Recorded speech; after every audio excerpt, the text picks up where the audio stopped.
thank you all for having me here tonight. As Marbella mentioned, I'm the City Auditor for the City of Sacramento, and I have held every position in the office, so that puts me in like a unique position to now lead the office. But I will be providing you some information on what it is we do and how we do it.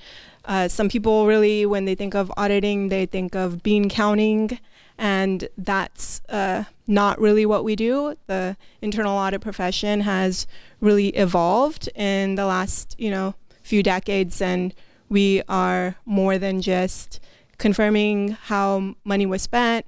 It really is trying to find efficiencies and looking at operations to see how we can, do our work in the different departments better, maybe more efficiently, save money, save time, increase revenues potentially for the city, or make sure that we're collecting the revenues that we are owed. And then ensuring that we're in compliance with any rules or regulations internally or any laws that might be in place for the different programs that we're operating. So just a quick overview. We provide independent, objective, and reliable information on meeting the city's goals and objectives and establishing an adequate system of internal controls. So making sure that there's no opportunities for people to potentially commit any sort of frauds or conduct any improper activities. So up until 2010, the city auditor used to report to the city manager, and that kind of impaired our independence because we were reporting to the people that we're auditing. And so what happened in 2010 is the city council decided to have the city auditor function report directly to the mayor and city council.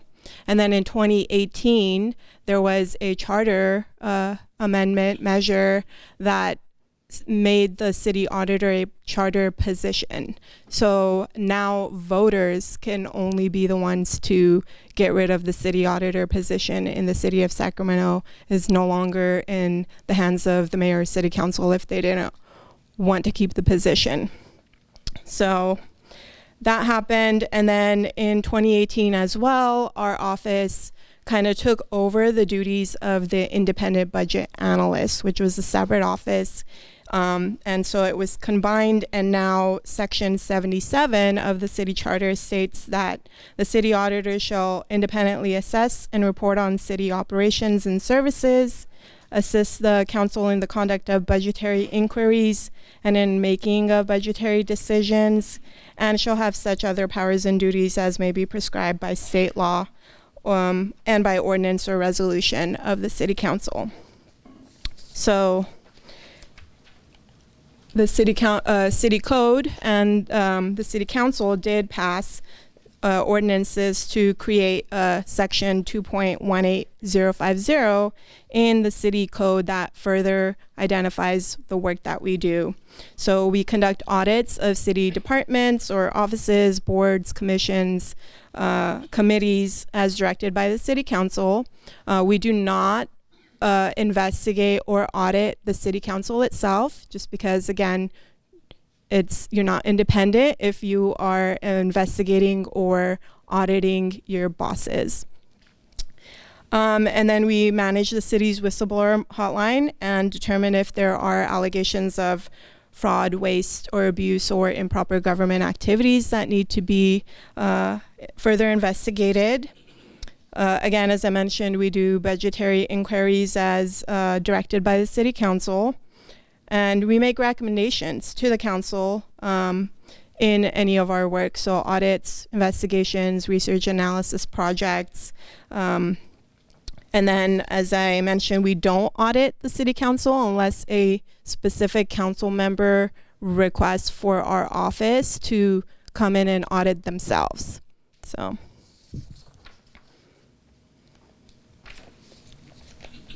Okay, and then City Code also outlines access to information for our office. So we have access to all sorts of information, property and personnel that's relevant to the performance of our audits or investigations, unless it's restricted or prohibited by law. And then if there is a contract that has certain audit clauses in there, we also have the ability to conduct an audit of contractors' records, or making sure that they're in compliance with the contract stipulations with the city. And we have done a number of audits of contractors. And then there's also a non-interference with the city auditor in the city code that prohibits any person from directly or indirectly coercing or attempting to coerce the city auditor relative to the work that we do. And so again, that's to ensure that what we're doing is independent and objective, and that no one is trying to influence what we're looking into. All right, and then just our office's mission is to provide a catalyst for improvements of municipal operations and promote a credible, efficient, effective, equitable, fair, focused, transparent, and fully accountable city government.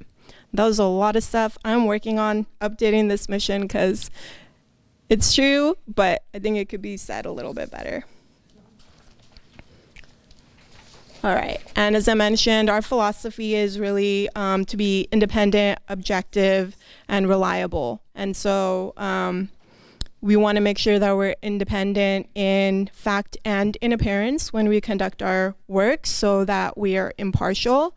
Every year when we adopt our work plan, we have staff, everyone in the office, review the work plan and identify if they have any potential conflicts of interest or impairment. So for example, if somebody in the auditor's office was dating somebody in the Department of Utilities, we would not have that person do an audit of the Department of Utilities. So all staff are required to disclose any sort of impairments that may come up, just so that we make sure that we maintain our objectivity and independence. And then again, objectivity is we don't want to have any preconceived ideas or biases when we conduct our work, and so that's where that disclosing of that information is also very important. And then technical accuracy. So we have really strict quality assurance program in our office to make sure that everything that we write in our report is technically accurate. So it is a very tedious part of our work, and another reason why our performance audits take so long to conduct is because we have an auditor who is not involved in the audit go and look at all the work papers and all the backup to make sure that what we say in the report is supported by the evidence that we have. And so it's a big back and forth process, not fun for anybody, but it's really important to make sure that we are technically accurate. All right, and then our vision is to improve city services. As I mentioned, we want to provide the information regarding the city's ability to meet its goals and objectives and make sure that we have adequate internal controls in place. We want to mitigate fraud, and that's where the internal controls is also an important factor, but also rooting out any employees that are conducting any sort of improper activity. So we do focus on fraud, waste, abuse in our hotline. We do also get other types of allegations that come in. When they come in, we assess them. Is this fraud, waste, or abuse? If it's true, and if it's not, then we might refer it to a different department. Sometimes it's personnel matter or something that's really not related to the city at all. If there is another better avenue for us to refer it to, we will. If it's just completely out there, like the mayor is from Mars, then we would just close it out as not related. Oh, I'm sorry. And then addressing inequities. I forgot to talk about that. So our office does play a role in the city's diversity efforts. We conduct the I guess once every 3 years now, is employee diversity assessment, where we analyze the diversity of the city, compare it to the residents of the city, city employees compared to residents of the city, both gender, ethnic diversity, and report out on it by department. And then we also conduct diversity work of applicants and separations and hires to see if there's any sort of things that might be relevant of, okay, are we seeing big exodus of people separating in certain genders or ethnic groups that we want to highlight or look into in more detail. All right, and our office is very small. We have a total of 10 full-time equivalent positions, and we do a lot of work. So this is our org chart. We currently have 2 vacancies, but hopefully as of November 1st, we will only have 1. And we have 2 main divisions, which is our performance audits, and then research and analysis, which is a division that was created once we absorbed the independent budget analyst office. And then everybody participates in the whistleblower hotline investigations. And so that's everybody in our office right now. And the performance audits that I mentioned is really our bread and butter. That is the main focus of our work. And the work that we do in performance auditing is really under the generally accepted government auditing standards that are standards created by the Federal Government Accountability Office. And those are how the federal government conducts performance audits. So the standards, they're known as the Yellow Book, and they set out how government audits should be planned, conducted, and reported. All right, so a few things about the standards. They, as I had mentioned before, they require that we have sufficient and appropriate evidence to support our findings and conclusions. And then these findings and conclusions, they're used by the public and oversight bodies to make informed decisions. So we want to make sure that what we're saying, we're not just making up. We have really strong criteria and support for what we're saying. And you can think of these standards as like the rules of the road, just as drivers follow different traffic laws to make sure that everyone is safe. The Yellow Book makes sure that we are doing our work in an objective and transparent and credible manner. So when we do follow the standards, what it means is that we conduct audits that are free from political influence or pressure, that we gather and analyze evidence carefully before making conclusions, and we report our findings in a fair and balanced way, and then that our work can really stand up to any public or professional scrutiny because we do have the evidence and support. All right. And then so you might be wondering how we even determine what to audit. So annually, our office is required by the city code to submit an annual work plan. And so to do this, we develop our work plan, we conduct a citywide risk assessment. And part of that assessment includes talking to city management, talking to the city council, reviewing any media reports, any articles, community surveys, looking at the budget documents. We gather as much information as we can to identify, okay, what are high-risk areas, what are things that are coming up as potentially areas that we can look into that could identify efficiencies or improve the services that we're providing to the citizens. So let's see, this is our most recent work plan, is the 2026 work plan. It was approved by the City Council in April, and it outlines the work that we're going to be doing this fiscal year for performance audits, research and analysis, and then obviously we try to have some time to dedicate to the whistleblower hotline. All right, and then a little bit into our audit process. So every project begins with a project initiation. That's where, okay, we have an audit on our work plan. Like, okay, this is the audit that we're going to be starting now. We draft letters to the city management and to the mayor and city council, informing them that we are going to be starting this project, and especially to council, to make sure that we get any sort of feedback or any areas of interest that might be important for them as we're trying to develop our ideas and objectives for the audit. And then we conduct what we call the preliminary survey phase, and that really is just like a fact-finding phase. We try to learn as much as we can about the project that we're, the program that we're auditing, and using that information that we learn to then do our risk assessment. So everything that we learned from our preliminary survey phase, we identify any potential risks that might be involved. So for example, if we were doing an audit of the city's procurement cards, we try to identify what are potential risks. So it could be that the wrong people have cards, like people that are it's really easy to just get a card, anybody can get a card. Or a risk could be that the card purchases are not being reviewed by supervisors.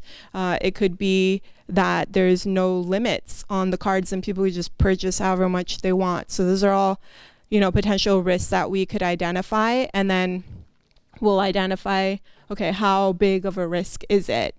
And so once we conduct that risk assessment, it really helps us to identify what are the areas that we're going to be looking at in our audit, because we can't look at everything. The audit would just never end. And so we really try to identify the highest risk areas for the audit. And then we go into the main phase of the project, which is the field work. That's when we're doing our testing, collecting and analyzing the evidence, doing any sort of additional interviews, reviewing documents to determine whether or not the risks that we've identified are actually taking place. And that's where we might be reviewing the procurement card invoices or monthly statements to see, okay, well, there was a risk that, people were buying high value items or items that they're not allowed to be purchasing, or they're purchasing alcohol with procurement cards.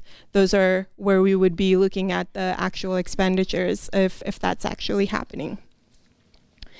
And then once the field work is over, we look at, we draft up our findings and recommendations in a public report. And we, before we make it public, we work with management to ensure that the findings and recommendations make sense. If everything that we say is accurate, it's kind of like another quality control on our side in case maybe they didn't provide all the necessary documents for us to make the appropriate conclusions. So oh, well, that was the old policy, this is the new policy. So we give them an opportunity to do that before we finalize our report. And then we finalize it, we'll publish the report. We do a presentation to the Budget and Audit Committee, and then we do a presentation to the full City Council. And then once the City Council approves an audit report, that kind of provides direction to the City Manager's office to implement the recommendations.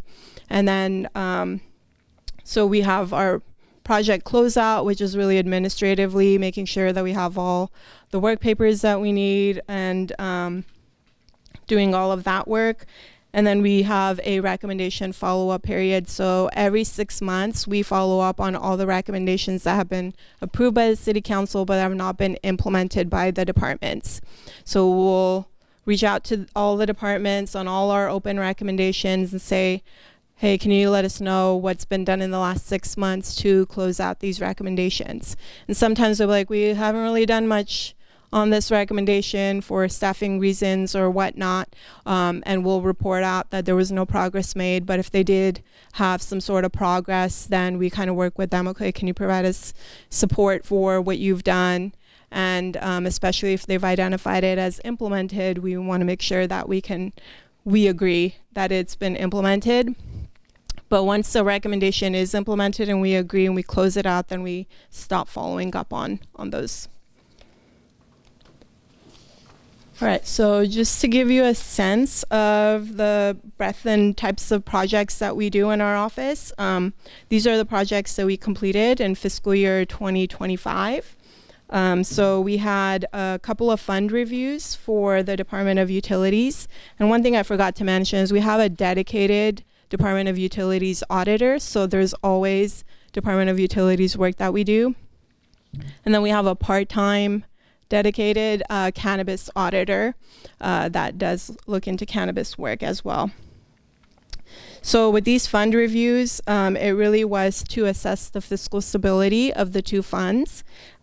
We found that there's rising costs, and the funds and the rates for these two funds have not been adjusted in many years, and that if it were to continue, there would be forecasted that we would not have sufficient funds in these water and wastewater fund to operate the programs. Another audit that we recently did was the police department's military equipment use policy and inventory practices. This was an audit that the police department themselves actually asked us to look into because they were finding that a new assembly bill in California called 481 placed a lot of requirements on public safety agencies to report out on the military equipment use and the policies that they have and their inventory of military equipment. And so they found every time they were doing their inventory counts that they were finding new stuff.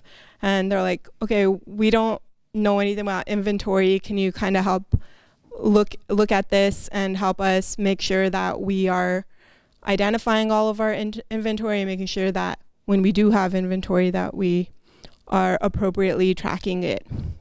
So we were like, sure, we can do that, but we'll be looking at other stuff too. So we ended up looking at, just their compliance with AB 481, and we found that they have been in compliance with the bill, and that they actually, when we did our benchmarking, do a lot better than a lot of the other police agencies in the state.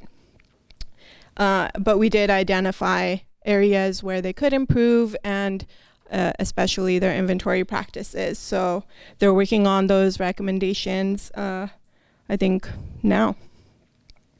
And then we did an audit of the city's ethics commission as well. And then fiscal year 2023-24 baseline funding verification for the Sacramento Children's Fund. And so this is a relatively new requirement for our office. It's actually probably one of the only projects that we are mandated by a measure to conduct by the charter.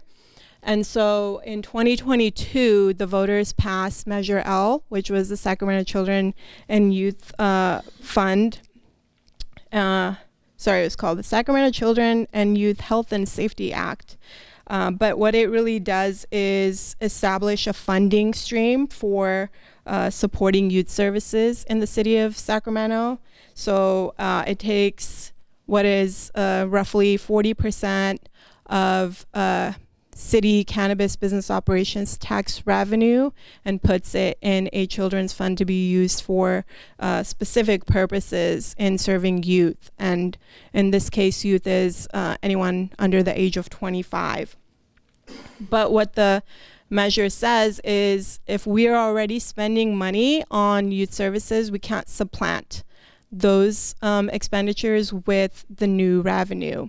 So what it requires our office is to do, is identify what we were spending in fiscal year 2023 on youth services that met the criteria and establish a baseline. So we did that for fiscal year 2023, and we ended up identifying $22.9 million that the city was already spending on youth services. So going forward, the city can't use the new Measure L funds to supplant that much revenue. And then every year going forward, we have to confirm that the city did that. And so this project was the first in verifying that the city met the baseline. And so we found that we had exceeded the baseline in fiscal year 2024 and had at least $25.3 million in expenditures for programs that met that requirement. So going forward, we're going to have an annual project for this, confirming the expenditures for every fiscal year. And we're actually started that project recently and have to get it done by January 15th. Another part of the Measure L was the audited amount of cannabis business operations tax. So that's another thing that we have to publish, is what was the amount of revenue. And so for fiscal year 2024, we found that the CBOT revenue was $23.35 million. So the equivalent of 40% of that has to be set aside into the new children's fund. Right. Another audit that we recently conducted was an audit of the City of Sacramento's Animal Care Services Division. That one was a big audit. We looked at a lot of different things and had a lot of findings and recommendations on that. And then the audit of the city's homeless response, city motel program. So we have done a couple of projects on homeless response now. Our first one was just a preliminary report on what we found on homeless expenditures and how the city is responding to the city's homeless crisis. And then this one really looked into the city motel program. And then we have another audit going on right now, which is part 2 of the homeless response audit, that we're looking at the other shelters and doing that. So if you found any of those audits interesting, they are all available on our city's website, cityofsacramento.gov/auditor. If you're looking for, if you have insomnia, looking for something to help you fall asleep, it might help. Just be aware that the reports are really long because we make the reports publicly available. So anybody that has absolutely zero knowledge about a city program can learn about it and understand the findings and recommendations that we have. All right, and just a list of the projects that we have going on right now. So the audit of emergency medical services, audit of the transient occupancy tax, an audit of evidence and property, so that's in the police department. And it says part 2 because we did a part 1. It was focused on sexual assault kits. That one's already out publicly. An audit of the utilities energy use. Again, homeless response part 2. Another fund review of the storm drainage fund this time. And then, as I mentioned, our baseline funding verification for the children's fund is going on as well. So it just kind of goes to show we touch on everything in the city. We can audit all the different departments and any sort of programs in those departments. All right, and just high level, because I did talk about it already, our recommendation follow-up. So we do this every 6 months. We have more than 90 recommendations that we've been following up on during fiscal year 2025, and we were able to implement 15 of those during this last fiscal year. And then just some other stats is, since 2010, our office has identified more than $98 million in potential monetary benefits. And then, you can identify cost savings, doesn't mean you will actually get that money back. So realized monetary benefits has been $42 million. And that's just monetary, and we can't really quantify, internal controls, things that we've identified to strengthen that, or other efficiencies, or, this is just what we were able to actually count. And then, as I mentioned, we do operate the city's whistleblower hotline. We investigate allegations of fraud, waste, abuse, or improper activity. And then in fiscal year 2025, we had 183 reports, and we closed 163 of them. There's always just cases going on, so we had some cases still open at the end of the fiscal year. And then since 2012, we've received more than 2,100 allegations, and we've had identified monetary savings of more than $1 million. And again, this one is really more, I think it's more of a, might not be a lot of monetary savings, but it really does keep people from trying to do bad things if they know they can be reported on. And so it's just really an important part of the city. And then the last thing that I wanted to point out is that our office likes dashboards. So we have a lot of dashboards that can easily show you the kind of work that we do. And so for our recommendation follow-ups, you can look at our dashboards. Whistleblower hotline, we do try to keep those cases confidential, so it doesn't have a lot of information, but gives you numbers on number of cases we've closed, how many are open, that kind of stuff. And then, as I mentioned, we do a lot of diversity work, so we do have dashboards for city employee diversity, of the hires, of separations. We did also do a diversity and workplace climate survey in 2022. We created a dashboard for, and then we also have some dashboards for our community survey. All right, and then this concludes my presentation, so I'm happy to answer any questions.